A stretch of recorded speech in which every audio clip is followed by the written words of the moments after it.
The birthday brunch was at the Oceanview Restaurant, the fancy place Mom loved with floor-to-ceiling windows overlooking the marina. I should have known something was wrong when they insisted on celebrating my 34th birthday on a Wednesday morning instead of the weekend. "Order anything you want, sweetheart," Mom said, squeezing my hand across the table. "This is your special day." My brother Connor sat across from me, practically vibrating with excitement. His wife Rachel kept glancing at him and smiling. Dad had that satisfied look he got when he thought he'd solved a problem. We ordered mimosas and overpriced eggs benedict. Small talk about work, Connor's kids, Mom's garden club. Then Dad cleared his throat in that way that meant important announcement time. "Natalie, your mother and I have been discussing your birthday gift." I set down my fork. "You didn't have to get me anything." "Nonsense. 34 is an important year." He pulled out a folder, actual papers like this was a presentation. "We know you've been working so hard with your tech consulting. Always traveling, never settled. So we've made a decision that will benefit the whole family." Here we go, I thought. "We're selling the beach house," Dad announced, beaming like he'd just solved world hunger. The beach house. The 3-bedroom Cape Cod-style property on Seabreeze Lane that I'd purchased 6 years ago for $680,000. Selling it. I kept my voice neutral. "Yes. We found a buyer willing to pay $950,000. Incredible appreciation, really." Dad pulled out more papers. "The closing is next week. We wanted to tell you in person since you've been using it occasionally." Using it occasionally. I'd been using my own property. Connor jumped in, unable to contain himself. "Dad and Mom are giving us the proceeds, Nat. All of it. Rachel and I are finally going to open our restaurant. The one we've been dreaming about for years." Rachel nodded enthusiastically. "Your parents are so generous. We've already signed a lease on a commercial space. Put down deposits with contractors. We close on the restaurant property the same day as the beach house sale." I took a sip of my mimosa, buying time. "That's quite a plan." "We knew you'd understand," Mom said warmly. "You've always been so practical, so focused on your career. Connor needs this opportunity. He's struggled so much trying to find his path." Connor's path. The one that included 3 failed business ventures, 2 bankruptcies, and a trail of debt that Dad had been quietly paying off for years. "When did you list the beach house?" I asked. 2 months ago, Dad said. "We didn't want to bother you with the details. You're always so busy with work. We handled everything, photos, showings, negotiations. Found a lovely couple from Portland who fell in love with the place." "And you've already spent the money?" I looked at Connor. "Not spent exactly," Connor hedged. "But committed. The restaurant lease, the equipment deposits, contractor agreements. It's all contingent on the beach house closing, obviously." "Obviously. So you're about $200,000 deep in commitments based on selling a property in 1 week?" $240,000, Rachel corrected cheerfully. "But it's fine. The closing is locked in. The buyers already did their inspection. It's basically done."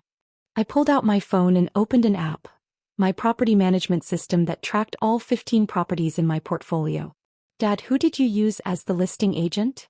"Sharon Mitchell from Coastal Realty. She's been wonderful. Got us multiple offers over asking price." I searched my phone for Sharon Mitchell's number. Found it. Called right there at the table. "Sharon, this is Natalie Chin." "Hi. I'm calling about 847 Seabreeze Lane." "Yes, that property. I'm sitting with my family right now and they've just informed me they're selling it." "They listed it?" "With their names on the listing agreement." "I see." My family watched, confusion starting to creep across their faces. "Sharon, I need you to pull the county property records right now." "Yes, I'll hold." I looked at Dad. "This should be interesting." "Natalie, what are you doing?" Mom's voice had an edge now. "Solving a problem." I turned my phone on speaker as Sharon came back on the line. "Miss Chin, I've pulled the records. The property at 847 Seabreeze Lane is owned by..." "Oh." Her voice changed completely. "It's owned by Clearwater Properties LLC, registered agent Natalie Chin. Not Robert and Margaret Chin." Dad's face went white. "That's what I thought," I said calmly. "Sharon, my parents don't own that property. They never have. Any listing agreement they signed is fraudulent. The sale needs to stop immediately." "Oh my God," Sharon breathed. Miss Chin, I'm so sorry. They presented themselves as the owners. They had keys, photos, detailed knowledge of the property. As I let them use it. As guests. Not owners. I looked directly at Dad. Sharon, please contact your broker immediately. This sale cannot proceed. I'm the legal owner and I haven't authorized any sale. I'm calling him right now. Miss Chin, I'm terribly sorry. We'll kill the listing and notify the buyers immediately. Thank you. I hung up. The table was completely silent. Connor's excitement had drained away, replaced by dawning horror.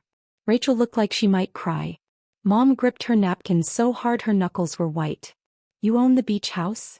Dad finally managed. I bought it 6 years ago. Cash purchase, no mortgage. It's in my LLC Clearwater Properties. I've owned it the entire time. But we have keys. We've been going there for years. Because I let you. As my guests. I never told you I owned it because honestly I didn't think I needed to. I assumed you'd check before trying to sell someone else's property. Connor stood abruptly, his chair scraping. This is insane. You let us believe we could sell it. We've signed contracts. We've made commitments. I didn't let you believe anything. You never asked me. You never mentioned you were selling the beach house. You just did it and expected I'd find out at my birthday brunch, apparently as a gift. The restaurant. Rachel's voice rose. We've put deposits down. We signed a lease. What are we supposed to do? That sounds like a conversation you should have had before committing $250,000 based on selling a house you don't own. Dad tried his authoritative voice. Natalie, even if what you're saying is technically true, that house has been in the family. Stop. Just stop. I set my phone on the table. I'm going to say this once. That house is not family property. It's my property.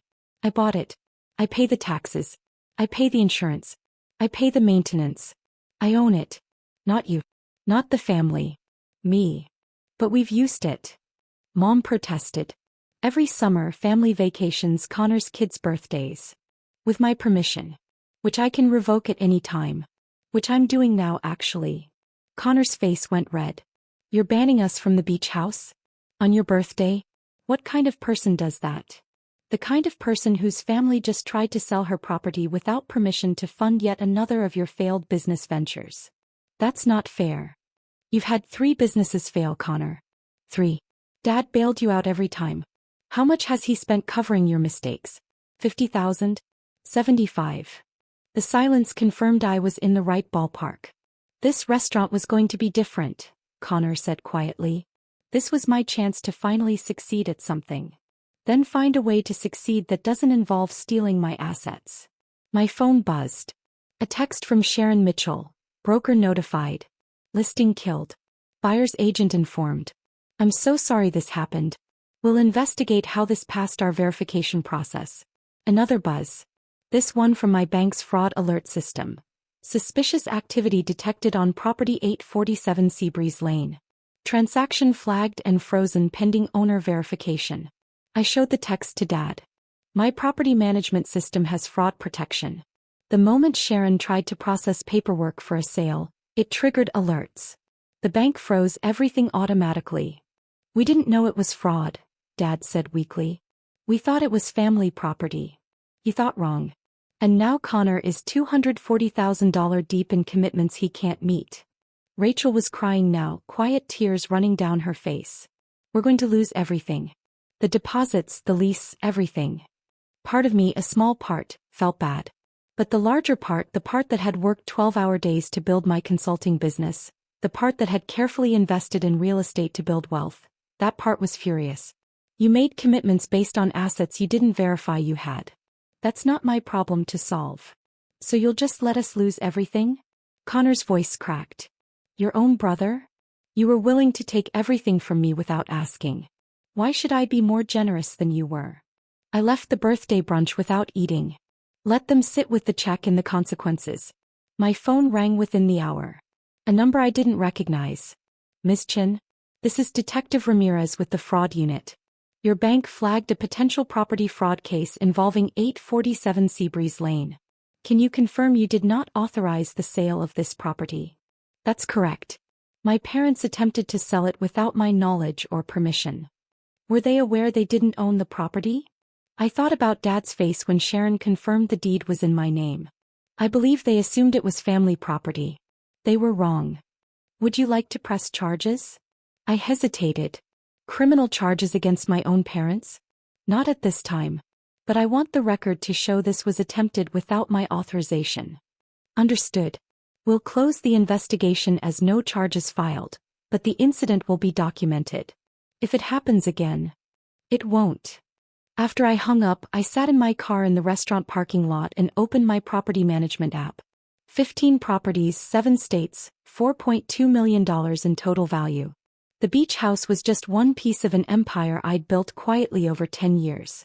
An empire my family knew nothing about because I'd learned early that money made you a target, not a family member. My phone rang. I let it go to voicemail. Then Mom called. Voicemail.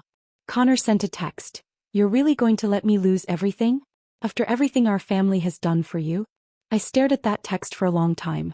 Everything our family had done for me. Like what? Raise me? That was baseline parenting, not a debt I owed. Pay for college? I'd had scholarships and worked 3 jobs. Help me start my business? I'd bootstrapped everything myself. What they'd actually done was dismiss my success, minimize my career, and assume my assets were theirs to redistribute. I blocked Connor's number. The fallout was spectacular. Connor and Rachel lost their deposits. $240,000 down the drain.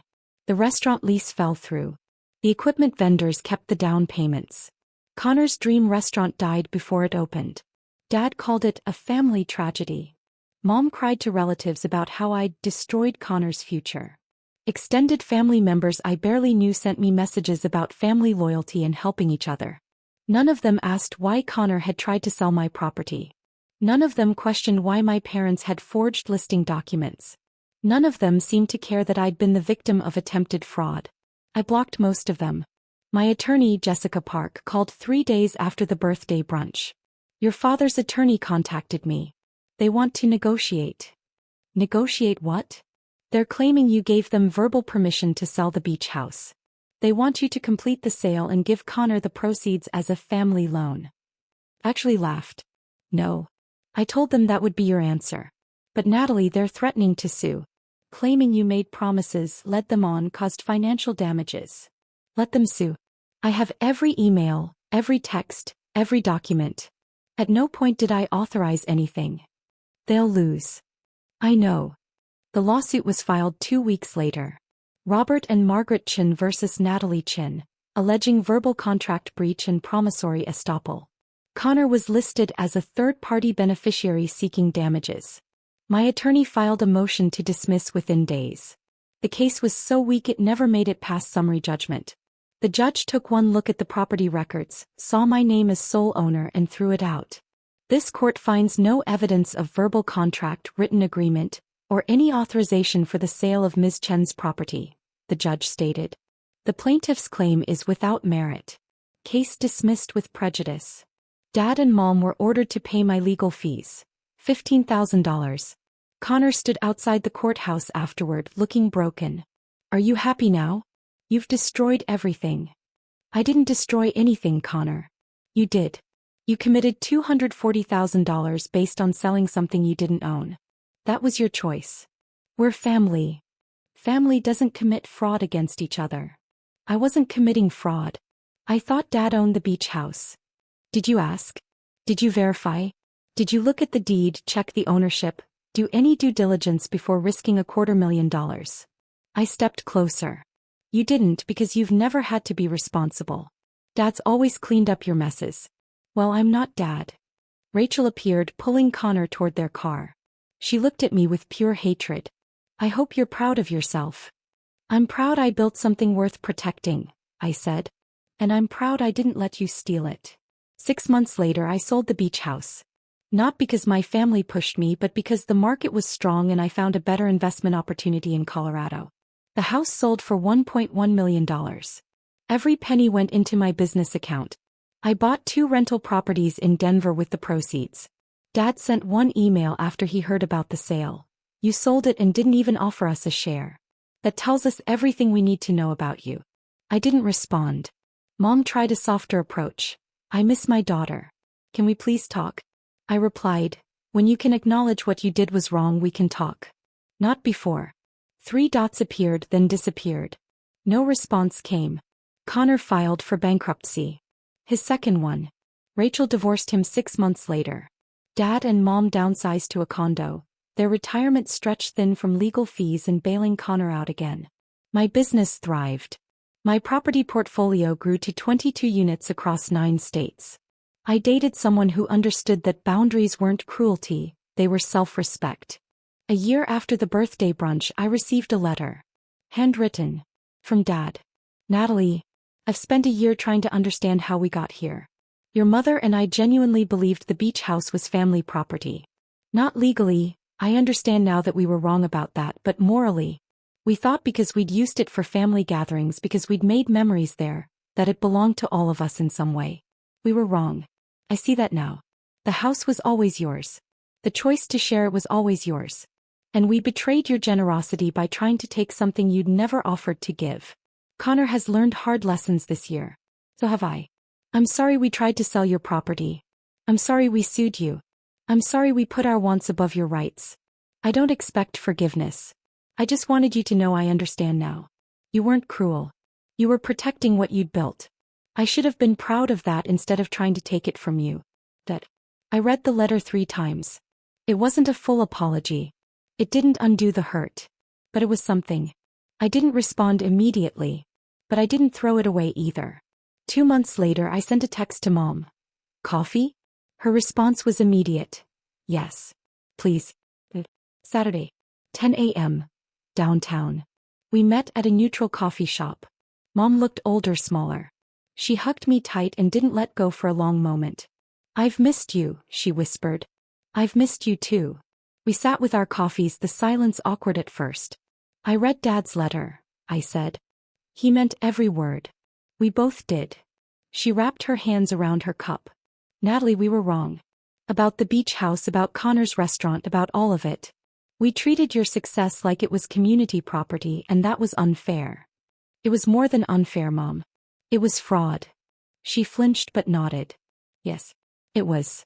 And I'm sorry. What's happening with Connor? He's working construction. Paying off debts. Rachel took the kids to her mother's in Ohio. He sees them once a month. She blinked back tears. He's learning what rock bottom feels like. Maybe that's what he needed. Maybe. But it's hard to watch your child suffer. Even when they cause their own suffering. Especially then. We sat in silence for a moment. Then Mom asked, can you forgive us? Eventually. I don't know yet. But I'm willing to try. Fully. With boundaries. Boundaries, she repeated. We can do boundaries. No more assumptions about my property. No more treating my assets like family resources. No more bailing Connor out. Agreed.